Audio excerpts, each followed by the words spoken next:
My name is Jack White, and I have researched the JFK assassination since 1963. My special interest is the study of photographs of the assassination. Today, I present my most recent photographic analysis.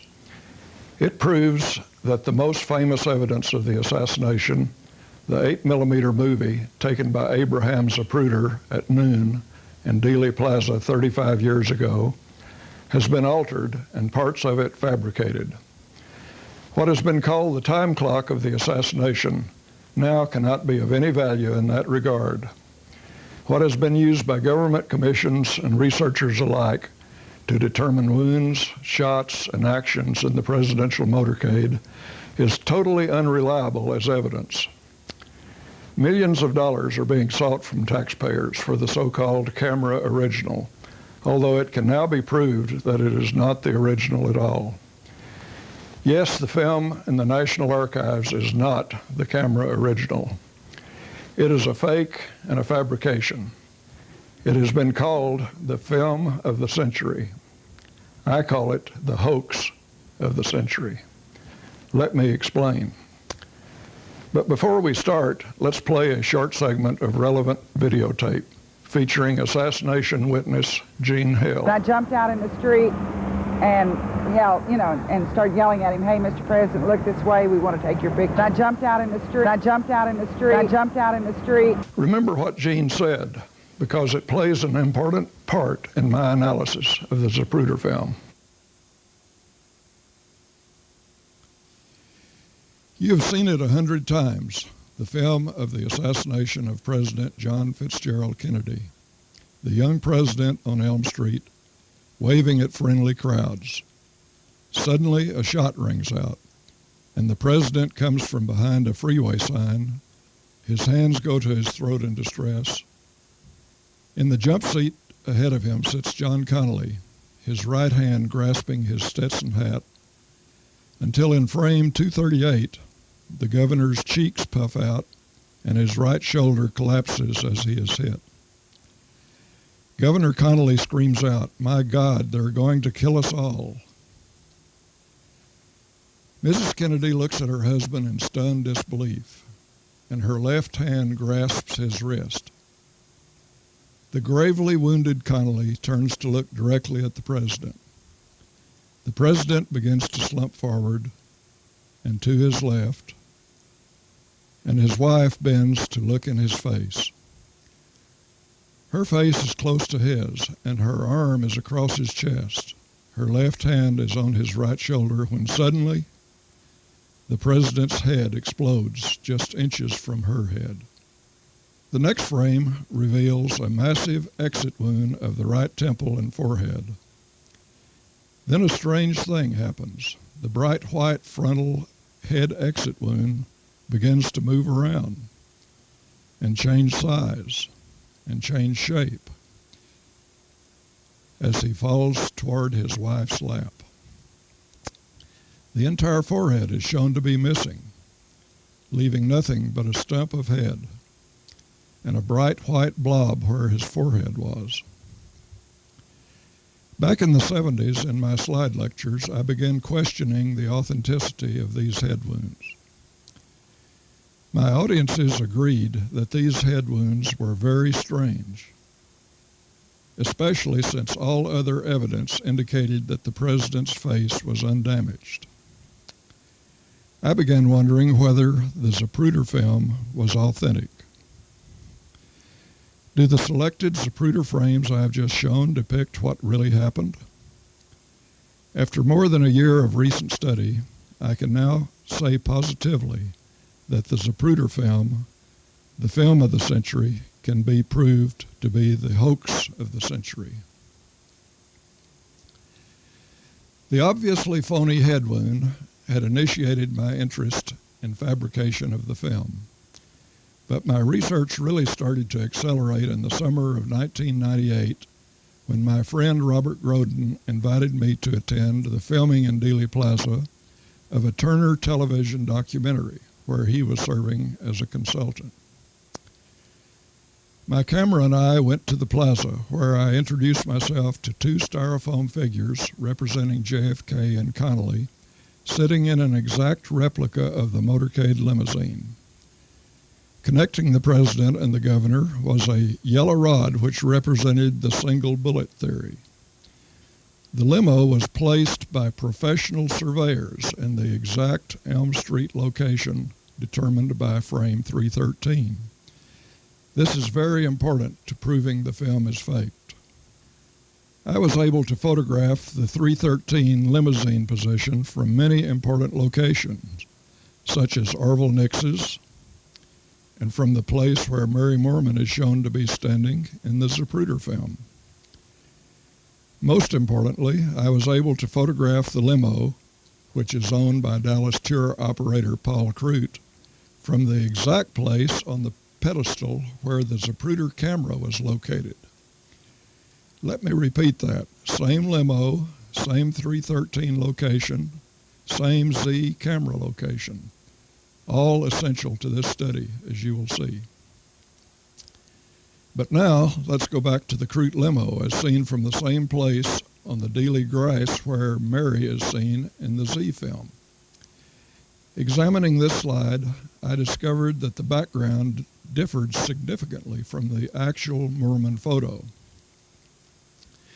Now, I'm among the foremost examiners of the Moorman photo, having studied numerous excellent copies of it for many months in the early 1980s after discovering in it images on the grassy knoll of a man in an apparent police uniform behind the picket fence. We called him Badge Man because of the badge on his chest. He is in a rifle firing position with a puff of smoke in front of his chin. Behind Badge Man, a man in a construction helmet is looking over his shoulder. Some 20 feet southeast of Badge Man, a soldier named Gordon Arnold is filming the assassination with his mother's movie camera. Badge Man was thought to be an important research breakthrough when discovered in 1982. It is certain that the Moorman Polaroid is genuine. There was no time nor opportunity to tamper with it, since this copy of the photo, propped up next to a Zippo lighter, was made by a Dallas press photographer within about 2 hours from the time Mary snapped it. Being untampered with, the Moorman Polaroid photo represents a moment frozen in time for 35 years. It therefore must represent the line of sight from Mary's camera toward the grassy knoll. The Zippo negative produced excellent prints, such as this one by United Press. The Moorman Polaroid copies were distributed by international wire services all over the world on November 22nd. Printed reproductions of that day are identical to the original Polaroid print, which I also have copied. The best 8x10 prints were obtained from Josiah Thompson and Harold Weisberg. The one shown here we called Thompson No. 1. Its background proves it was printed from the Zippo negative taken on 11/22/63. The lack of the large fingerprint artifact also identifies it. So we are certain the Moorman photo is genuine and never tampered with. Let's return to November 22nd and look at Polaroid photos taken that morning of Mary Moorman and her friend, Jean Hill. These two friends had come to Dealey Plaza to take Polaroid photos with Mary's camera, hoping to get pictures of boyfriends who were motorcycle escorts for the presidential motorcade. Why am I spending so much time on the Moorman photo? Here is why. She took what is undoubtedly the most important photo of the assassination.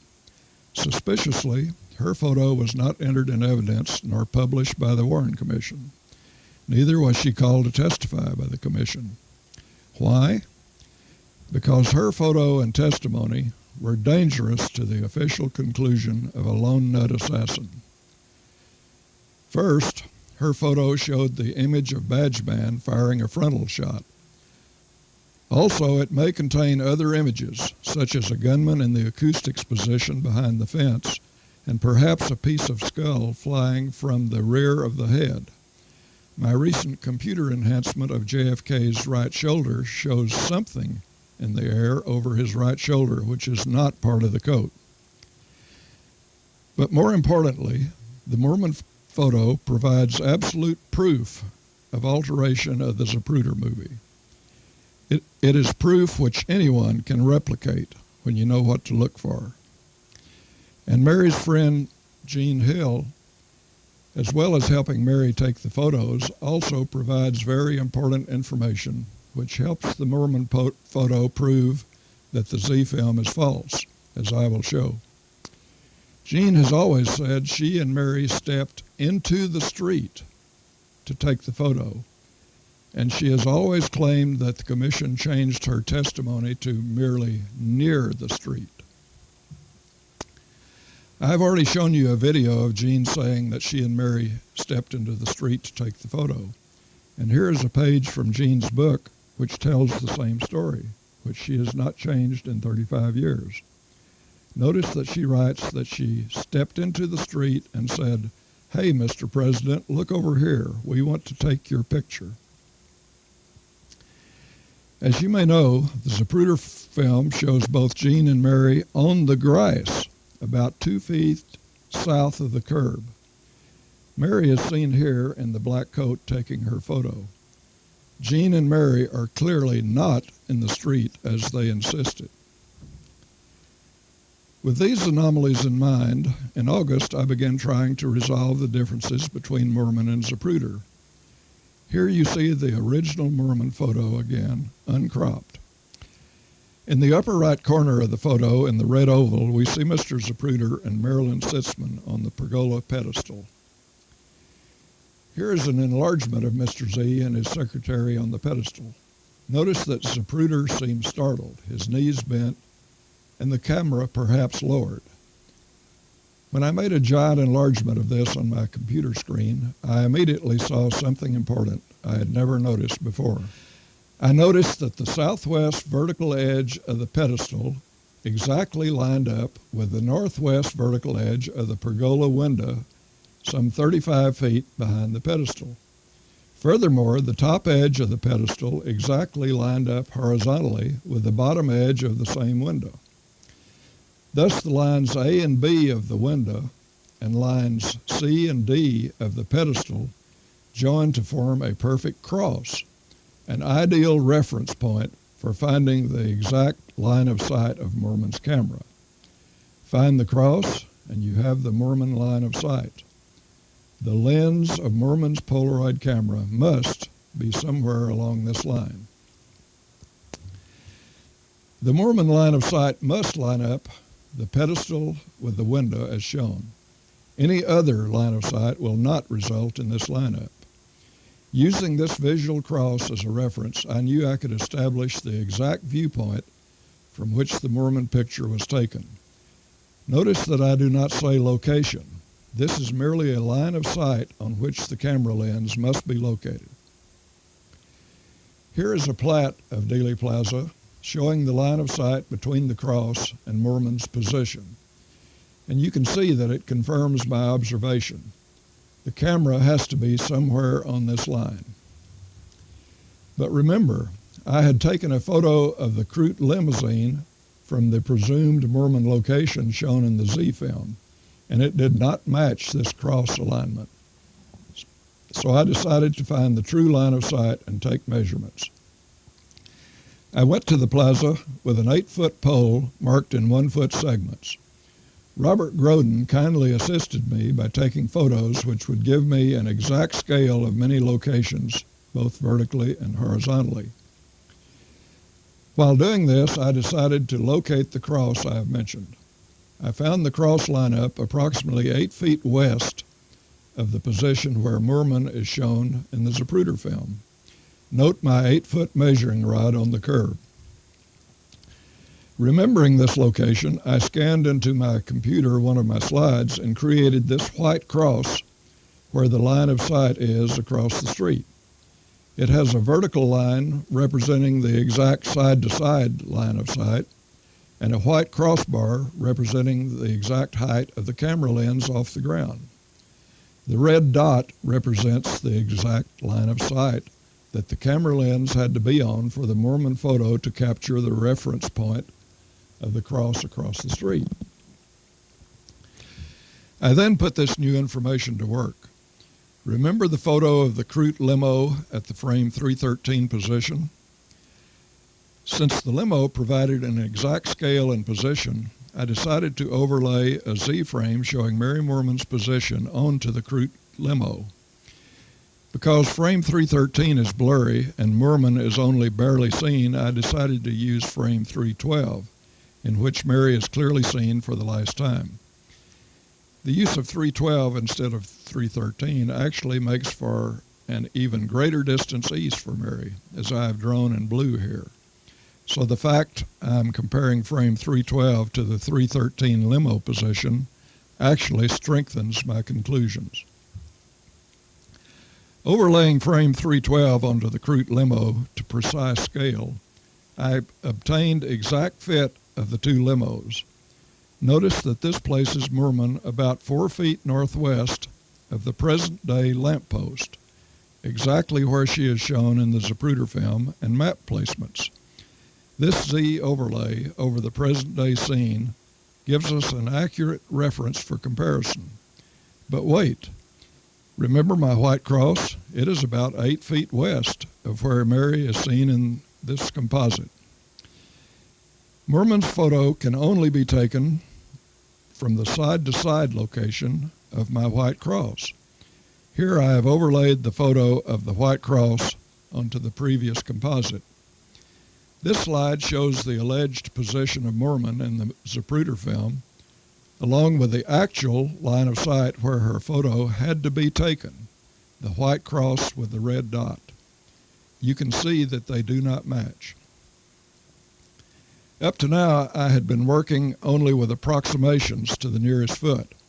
I decided I needed to be more exact before presenting my findings as evidence.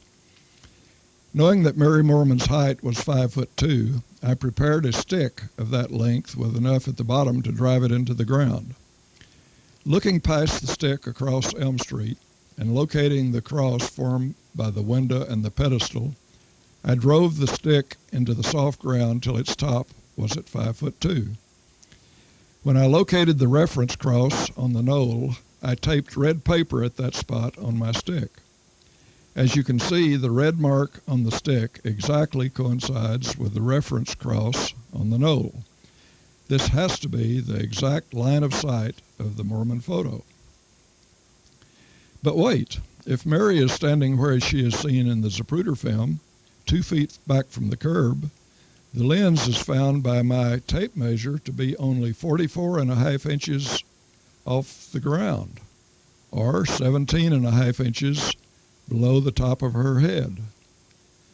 But the camera cannot be that low, nearly to her waist. Look where the camera is held to her eye in frame 312, at least a foot higher than the line of sight I had located. Well, how can that be? Remember what Gene Hill said, that they stepped off the curb into the street to take the photo? Well, look here.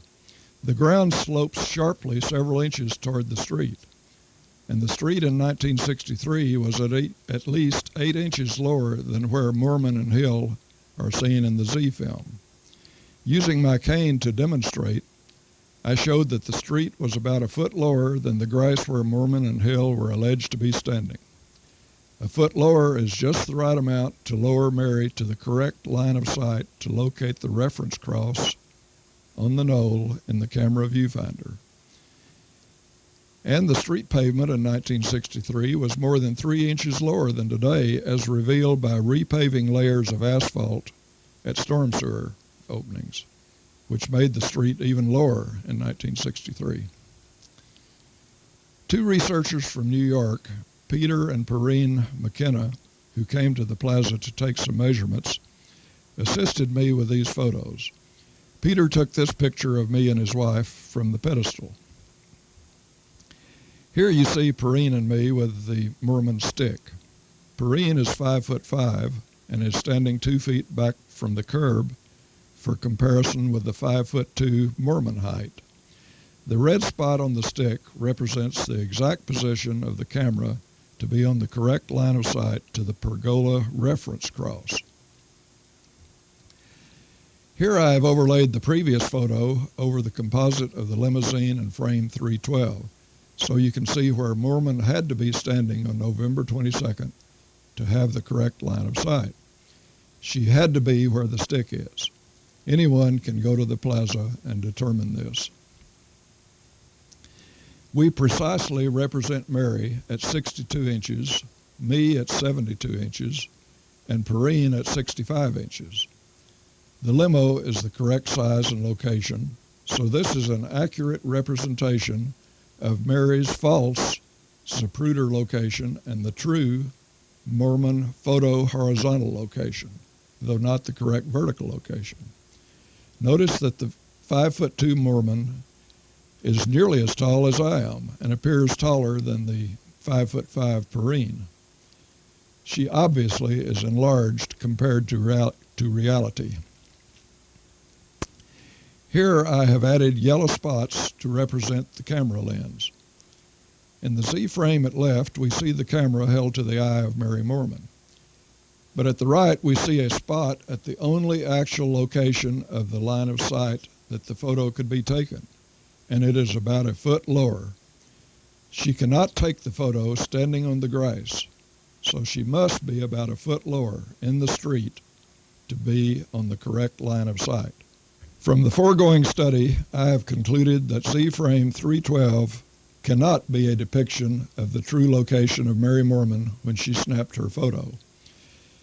Since the Moorman photo is genuine, then frame 312 and all other frames showing Hill and Moorman on the grass must necessarily show them in false positions. This is decisive proof of tampering of the Zapruder film. And there are other proofs. Additional proof of Zapruder film alteration is provided by the yellow curb stripes in the kill zone. Researchers have known for many years about a series of meaningless 4-foot yellow painted curb stripes along the south curb of Elm Street in the kill zone. It has long been suspected that the conspirators painted these stripes to delineate the area where the shots were to be fired. You can see remnants of the paint on the curb even today. Suspecting that the curb markings would provide an exact scale for Z-frame comparisons, I made another trip to the plaza.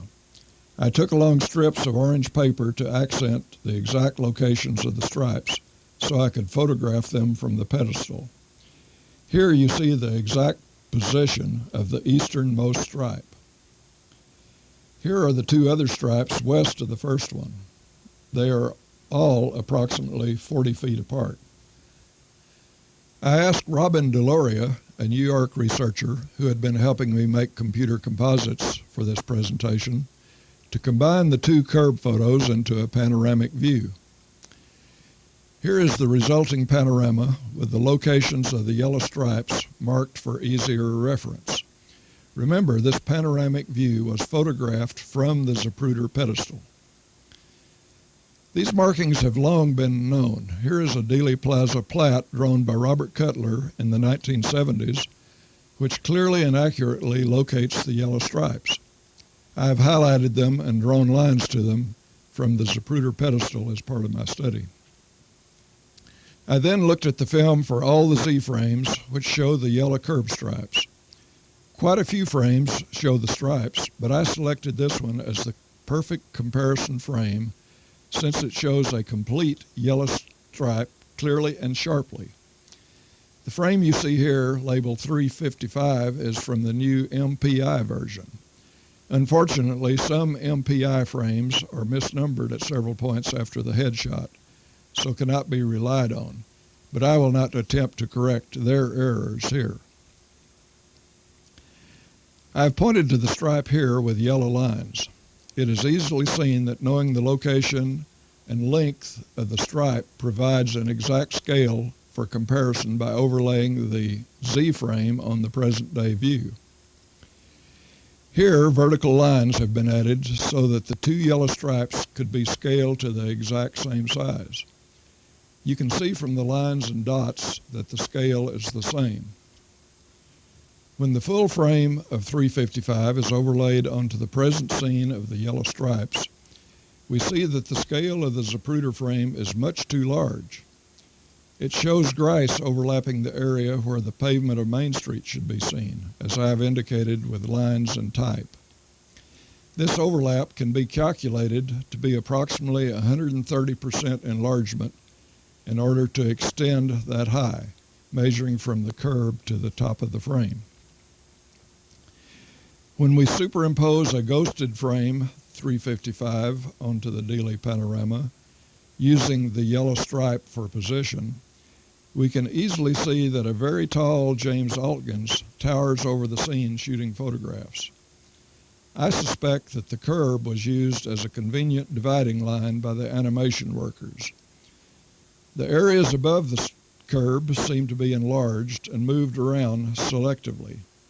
It is plain that this enlargement of the background, proved by the yellow curb stripes, is another decisive proof of alteration.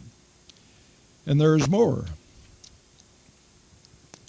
Speaking of people who are much too tall from enlargement of the background, in many frames a woman is seen running toward Elm Street.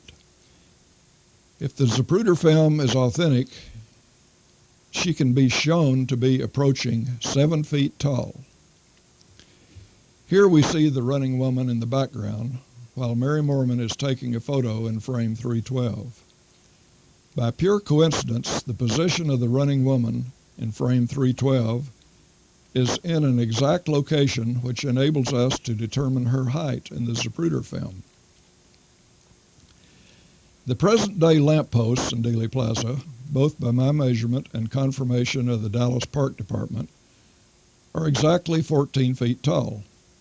As luck would have it, in this composite, the feet of the running woman fall exactly on a line drawn between the bases of 2 lampposts. This provides a precise scale of the height of the woman. As you can see, a line drawn between the tops of the poles is 14 feet above the ground, and a connecting line halfway up is 7 feet above the ground. Since the woman's feet are on the ground level line, she is easily measured to be at least 6 foot 6 inches tall. Researchers who have located and talked to this running woman tell me that her actual height is 5 feet. If other frames have backgrounds enlarged about 130%, as I have shown, let's compare her actual height of 60 inches to the height shown here of about 78 inches. Let's see what the math is. Yep, 78 inches is exactly 130% of 60 inches, confirming a uniform enlargement of the background. The film, therefore, cannot be authentic. And there is more. Comparing the Z film to the Moorman photo proved very fruitful. So I decided to compare it to other photos. By far the most interesting of these is the Cancelleri photo taken by Life magazine photographer Frank Cancelleri. His photo provides a very strong indication of alteration through comparison of people and vehicles. Upon hearing the shots, Cancelleri and other photographers jumped from the photographer's convertible and ran toward the grassy knoll. There, an estimated 20 seconds after the final shots, Cancelleri and other photographers filmed Bill and Gail Newman lying on the grass shielding their children. There is no doubt that this is a genuine photo of the immediate post-assassination scene. The Cancelleri photo seems to indicate additional alterations to the Zapruder film. A man and an object are seen in a pickup truck in the Cancelleri picture, which are not there 20 seconds earlier in the Zapruder film. And Cancelleri also shows a long sedan, which in the Z film undergoes several peculiar transformations and seems to become a short pickup truck. Here is frame 404, misnumbered on the MPI video as 403, a typical Z frame which shows the stalled traffic on Commerce Street in the background. Take particular notice of the pickup truck behind the lamppost. You can clearly see that the bed of the pickup truck is entirely empty in the Zapruder film. An enlargement from that frame makes it certain that no person nor object is in the pickup bed. Now let's look at the full width of Cancellari before we make a comparison of the vehicles shown in Zapruder. Let's zoom in and see what the commerce stall traffic shows. Near the triple underpass at right, we see James Tague standing by his car. Next, we see a person standing by an open car door. The car perhaps appears to be a long 1963 Pontiac two-door sedan with a person standing by the open door. Next car, hidden behind a photographer Alkins in the foreground, is a Midget Car. It has been identified as perhaps a British Austin or a Morris Minor. Next is the pickup truck of indeterminate make, with a man and an object in the pickup bed. A close-up of the Cancellari photo shows a man kneeling inside the pickup bed, perhaps with an object beside him to his left. 20 seconds earlier, the pickup man and object were not present in the Zapruder film. Now let's look at the far right of these Z frames. Here we see MPI frames 410, 411, 415, and 416, all lined up vertically so that the Midget Car lines up in each frame. Notice that the next car westward undergoes puzzling changes until it eventually appears to become a short pickup truck. Remember, in the Cancellari photo, we saw that it was a long two-door sedan with a man standing by the open door. 10 minutes later, this Murray photo shows the midget auto and the long Pontiac sedan, definitely not a pickup truck, and much longer than the apparent truck seen in Zapruder. James Tague told me he remembers the occupant of the sedan leaving his car parked, as Tague did, and mingling with other witnesses. Tague himself wandered up to the area in the oval at right, where he was photographed with the group, which included Buddy Walters, who were all gathered by a manhole cover where a bullet or other debris was found, as seen in this photo. And there are more strange observations. Further indication of Zapruder film alteration is provided by the apparently 31 motionless people seen along the curb on the north side of Elm. From the beginning of the Z film, we see a group of people, shoulder to shoulder, standing along the Elm curb in single file. For nearly 200 frames, they stand almost totally motionless. The lead motorcycles approach. The people do not move. People on the south curb move about. Those on the north curb are motionless and unemotional. They are sharply seen in frame 131, but in frame 132, the scene suddenly becomes blurry, as apparently Zapruder quits filming. There is no apparent fade out, as is often customary when releasing the shutter button of the camera. And as you will learn later, Zapruder did not stop filming here. Suddenly, the presidential limo abruptly appears in frame 133, already well down Elm Street from the intersection. There is no fade-in exposure, as is sometimes customary. Well, what does the Z film miss during the break between frames 132 and 133? The third lead motorcycle, the Curry-Decker lead car approaching on Houston, turning the corner and leaving the Zapruder field of view, the limo and motorcycles approaching, turning the corner in an erratic manner, and entering Zapruder's field of view and reaching the location of frame 133. None of these things are seen in the present Z film, but Zapruder said that he filmed the limo turning the corner. You will learn that he was correct. Frames are missing between frames 132 and 133. During all of this missing time, only one person has shifted stance slightly. How much time is missing? I estimate perhaps as well over 30 seconds. Does it make any sense that 31 people would remain perfectly motionless for this long?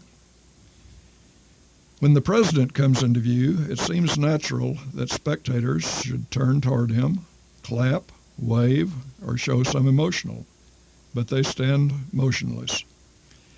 And since Zapruder was there to film the president, why would he film the lead motorcycles, stop, but then resume filming only after the president was well westward on Elm Street? Did he really not film the presidential limo when it rounded the corner and started down Elm Street? Highly unlikely, in my opinion. Well, if frames were removed between 132 and 133, what was it that someone wanted to hide? Was it a very wide turn of the limo and an awkward effort to regain the mid-street course? Was it indications of missed shots near the intersection? Could the motionless spectators be used to hide peculiar limo wanderings? The motionless spectators are in place for nearly 200 frames, plus the missing gap between 132 and 133. Yet if the same stretch of curb is examined in other photos, such as Willis 5, Betzner, Bronson, and others, such as Altgens, we find that the people seem to be somewhat different in number, description, and actions. Now, it is true that the Altgens photo was snapped several seconds after the Z-frames showing the motionless people, but there is no reason to believe the people would have changed positions very much in that brief time. Here I have flopped part of Altgens and placed it beside a Z-frame for comparison. Let's compare. Number one person in both pictures is a man in a construction helmet, claimed by Fletcher Prouty to resemble Agent Lucian Conine. Number two in Altgens seems to be a man in a dark coat and white shirt, but number two in Zapruder is a brown-haired woman in white blouse and black skirt. Number three in Altgens is a smiling woman in a white blouse who seems to be clapping, but number three in Zapruder is a dark-haired woman in a dark dress or coat. Number four in Altgens is plainly a black woman with lots of black hair, her face partially obscured by the hand of woman number five. But number four in Zapruder is a stout, short, blonde white woman with a light blue blouse or jacket. Now let's look at woman number five. In Altgens, she wears a dark dress and with her left arm raised, may be donning a white jacket, which is over her shoulder. But in Zapruder, she has a dark dress and no white jacket. Woman number six in Altgens is clapping and wears a light-colored dress, but in Zapruder, she has on a dark topcoat. How can all these be the same people? Only the man in the construction helmet seems the same to me. In Willis 5, the first lady west of the man in the helmet has on a red skirt. In Zapruder, she appears to have on a black and white skirt of print design.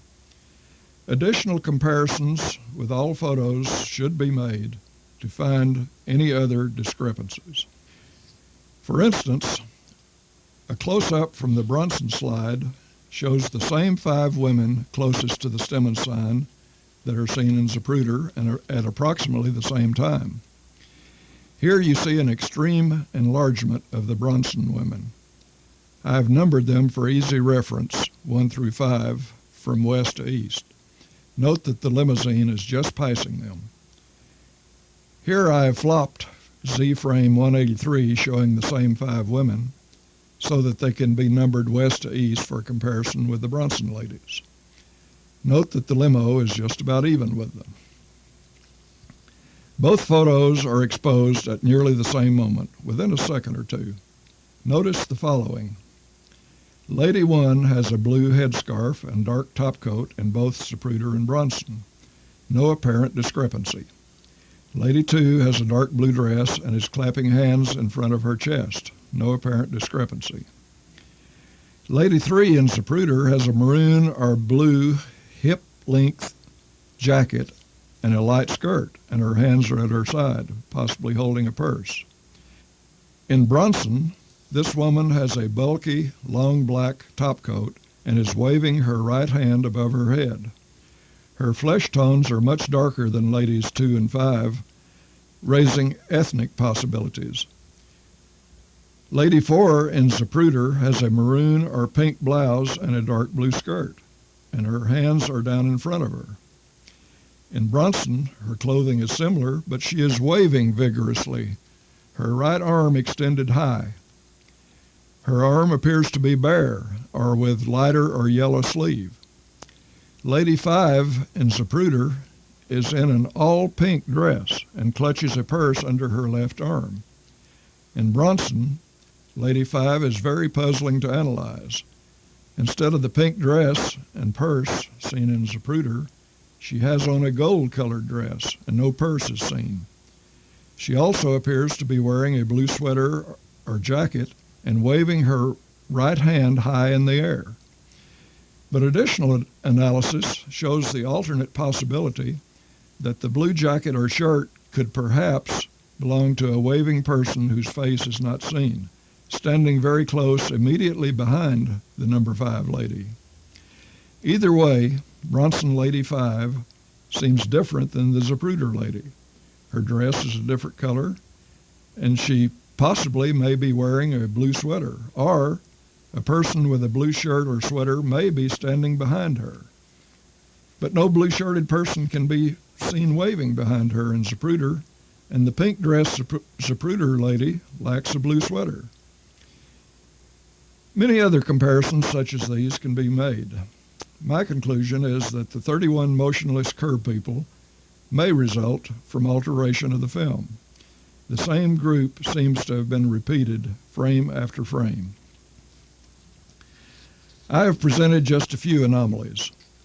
There are many other things which still need to be studied, such as the unexplained 132 to 133 unfilmed gap, sudden moves, such as the Greer head turn and the movement of the Brim boy, Connolly's turns, which do not match his testimony, JFK's wandering head wound, which contradicts testimony of all witnesses, as well as autopsy photos, consecutive frames which are in focus and out of focus, or blurred and not blurred, the irregularity of the limo blinking lights, incorrect shadows, odd artifacts, action studies of apparent inconsistent movements, such as Clint Hill's dash and boarding of the limo, many sizes or positions in the film which are wrong, as I have shown with the Mormon photo, extremely odd people, such as Amoeba Man, Stick Man, Running Woman, and the giant Altgens, ghost images and other anomalies in the inner sprocket areas, conflicts of Z-frames with testimony. I could go on and on with areas needing further study. In closing, I will mention just a few of these anomalies needing more study, such as the black trapezoid, an unexplainable geometric shape which appears in this one frame only. And let's take a look at inconsistent shadows. Here we have a lamppost shadow, which is consistent with most other shadows in the plaza, pointing generally toward the book depository. The shadow of the lamppost is measurable at a 12-degree angle to the curb of Main Street. But only 47 frames later, another lamppost casts a shadow which has a 140-degree angle to the curb. In 47 frames, the shadow angle changes 128 degrees, although the Zapruder panning angle of arc changes only 34 degrees. This seems strange to me, and it certainly deserves expert study. But wait, here is an image which may give us two anomalies at once. The shadow of the lamppost goes one direction, and the shadow of the man goes a different direction. Did I say man? This is a figure which I call Stick Man. He looks like a stick figure which a child might draw, not like any photographic image of a real person. In fact, just a few frames earlier, I refer to him as Amoeba Man because his formless shape changes as he moves. Watch as he assumes many peculiar shapes as he runs past the lamppost at the right. He is at far right here, and though very blurry and inhuman looking, he covers very little ground but changes shape often. Well, that is enough of my proof for the moment. There are many other anomalies which need further study. Suffice it to say for now that the Moorman photo is all that is needed to conclusively prove that the so-called camera original Z film is a fabrication. Proving that the film has been altered, of course, is not the same thing as explaining why it was altered. Even in this case, however, there is very new information. A new JFK book published in France this summer by respected French journalist William Reymond has previously unknown information on this. Reymond was in Dallas in early November writing assassination coverage for France's leading magazine, Le Figaro. He kindly recorded for me a statement regarding the Zapruder film. From a secret French intelligence source, he has been shown a version of the unaltered Zapruder film. Here is part of what Mr. Reymond says. About the Z film, a complete version exists. This version seems to be the H.L. Hunt secret copy. I met some witnesses who watched it in the mid-70s, and I have a privilege to watch it a couple of times myself. The quality is good and the information on it is very important. 4 sequences were absolutely new to me. First, the turn on Elm Street. Mr. Z never stopped filming. On this version you can see the turn of a limo, on this version you can see the turn of a Curry pilot car and also the JFK limo. You can perfectly watch that Greer doesn't choose the correct turn trajectory and makes a very wide turn. These things are not seen in the present film. The second thing is the throat shot. The first shot hit JFK on the throat. The target, of course, was the head. But because Graham missed his turn, the first shot was delayed and not accurate. The third is the Stemmons sign. The sign was hit by a bullet. You can see the bullet hit the back of the sign. It's proof of a missed shot from the north. Number 4, the head shot. The limo comes to nearly a complete stop and JFK was hit in the head. The stop was very brief, but no such stop is present in the altered version. I've seen the real version of the Zapruder film and the other one is only a hoax. So here is what has been learned from this French investigative journalist. 1. An unaltered copy of the Z film exists in the hands of former French intelligence officers. 2. Reymond has viewed it several times at their invitation. 3. He believes it is the long-rumored H.L. Hunt secret copy, according to information furnished to him. 4. Zapruder's filming included the limo's Elm Street turn as well as the lead car. 5. The unaltered film shows the limo turned very wide and erratically attempted to straighten up.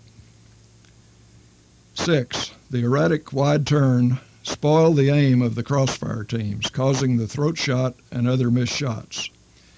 The plan called for a crossfire during the slow Houston to Elm turn. Reymond's opinion from watching the film is that Greer panicked at the last moment. His sources told him that the Secret Service was involved. 7. A missed shot hits the top edge of the Stemmons sign and debris flies upward. 8. Just past the Stemmons sign, the limo stops for about 2 seconds. 9. Then 2 shots hit the JFK head almost simultaneously, and the limo pulls away. Reymond's information is that there were likely more than three-man shooter teams in at least 3 locations. He was told the identities of some. French intelligence sources told him that this man fired one of the headshots and was the primary shooter. The others were backups. This man was a French mercenary and was known to be the best rifle shot in the world by French intelligence at that time. If what Reymond says is correct, then we not only know that the Zapruder film has been altered, but why it has been altered as well. His information obviously needs to be pursued, and the film he has seen be seen by others. But there can be no doubt now that the Zapruder film has been subjected to extensive alteration and may be the greatest hoax of all time. The official history of the assassination has now been proved to be a lie.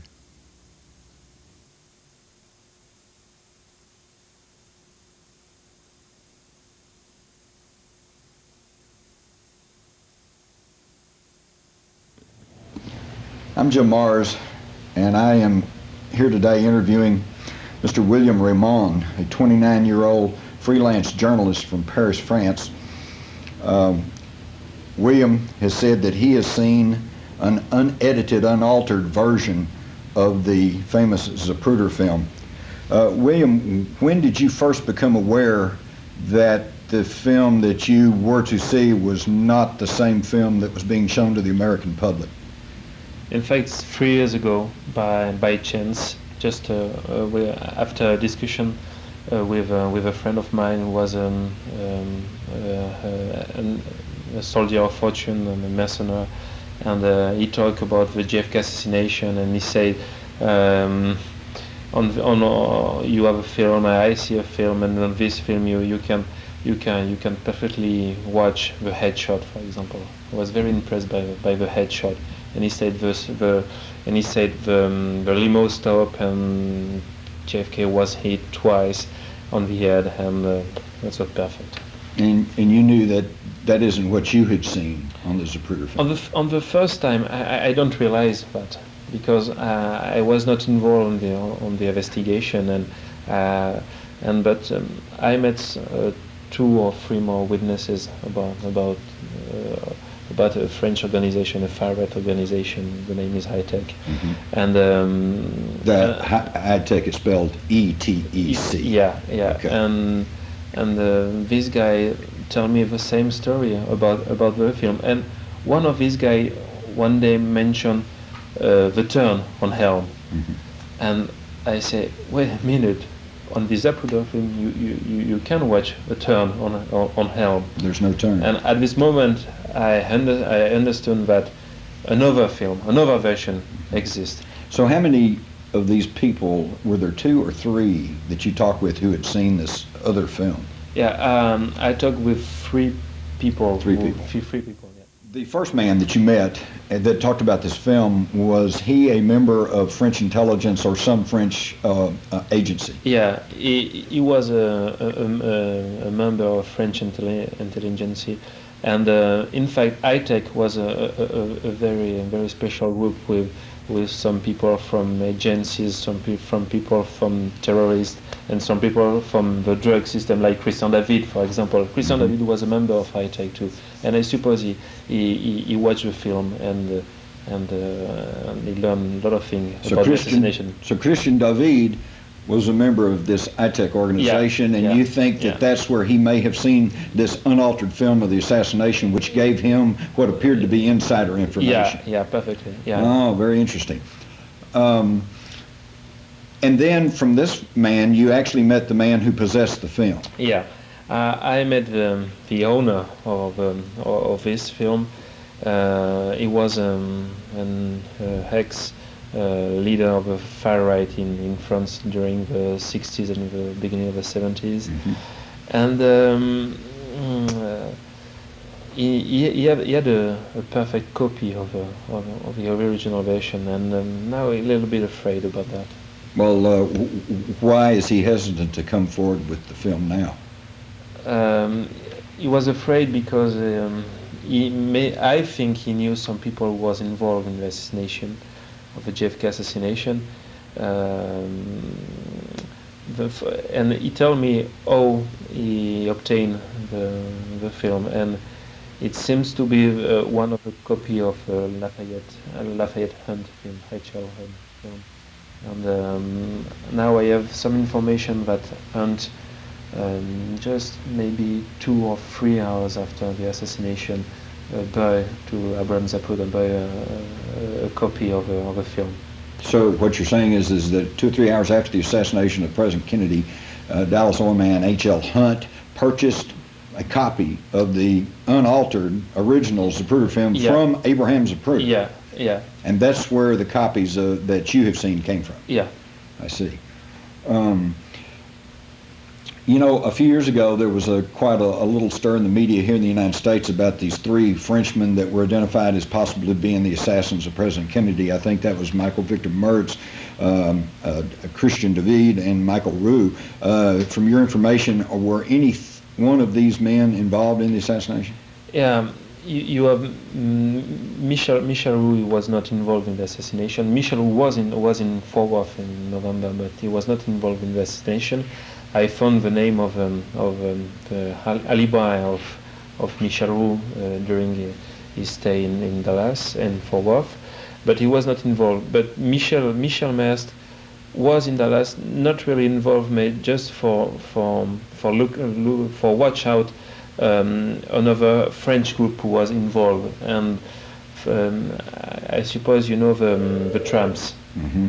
And I say now, well, the first one and the second one, the Frenchie and the tallest was French. The first was Max. His name of war is Max. And Max was the best sniper in the French army in the end of the 50s, and he was a defector. He joined the OAS on the beginning of the 60s, and he was paid for kill Kennedy in the 63. So the picture of the infamous 3 tramps were of 3 Frenchmen? No, the third one, the old man. Yeah, the old man with hat, if I remember, was an American. And do you have his identity? No. Okay. No. And Max was arrested 40 minutes after the assassination. And Max was the first tramp, the one they called Frenchie. Yeah, he was a shooter. He was a very good sniper, very, very good sniper. And he was arrested 40 minutes after the assassination with the help of Lee Bowers. Mm-hmm. And he was in jail, and he was released 2 hours after the assassination. He was released by the INS, the Immigration and Naturalization Service, and he was transferred to Montreal in Canada. Do you have any information as to where this sniper Max may have been located during the shooting? Max was beyond the fence, on the grassy knoll, of course. The first shot of Max, in fact, the kill zone was not just after the Stimon sign, but before, on the turn. But because Graham missed his turn, the killing zone changed. At this moment of the first time, just after the turn, Max shot Kennedy first time on the throat. In fact, he wanted to shoot him in the head, but because Graham missed his turn, the bullet crossed the windshield and hit Kennedy on the throat. Mm-hmm. And after that, when the limo when the limo stopped, Kennedy was hit twice on the head. One just here, mm-hmm. was Max, mm-hmm. and here was another shooter. So one from slightly behind and one from slightly in front. Yeah. Almost simultaneous. Yeah, maybe less than 1 second. Okay. Are you aware that there's Warren Commission testimony from Roy Truly, the building superintendent, who said that the presidential limousine made a very wide turn and almost came up on the curb? No. You weren't aware of that? No. But see, that tends to confirm what the information is. in fact, the first time I watched the Z film, I was very impressed and I have a feeling that the limo go directly on the pergola, on the grassy knoll, and miss completely the road. And are you trying to say that he may have been trying to turn into the street that ran right in front of the bus and then realized that the street turned further? The limo is very near the curb. It's very, very near. Okay. When you prepare this kind of operation, you have a plan A, plan B, plan C, or maybe a plan D. So they had to go to backup. Yeah, I have information about a plan C, about a car just after the triple underpass, a car with a lot of dynamite, a bombing car, was managed by a French guy. The name is Etienne, was a specialist of the bombing. And the plan A is to kill Kennedy on this kill zone, and because it's a perfect crossfire, because the Daltex building, the depository, and the grassy knoll. So you're talking about plan A would have been right there at the turn of Elm and Houston. Just on the exit of the turn, Okay. when the limo is really slowed down, right? Mm-hmm. At this moment, the operation is a complete mess. You have a lot of shots, and it's quite a panic for a second. But these guys are professionals. The job of this guy is killing people, and so plan A is wrong. So now it's plan B, and in plan B you have a very important thing is the umbrella man.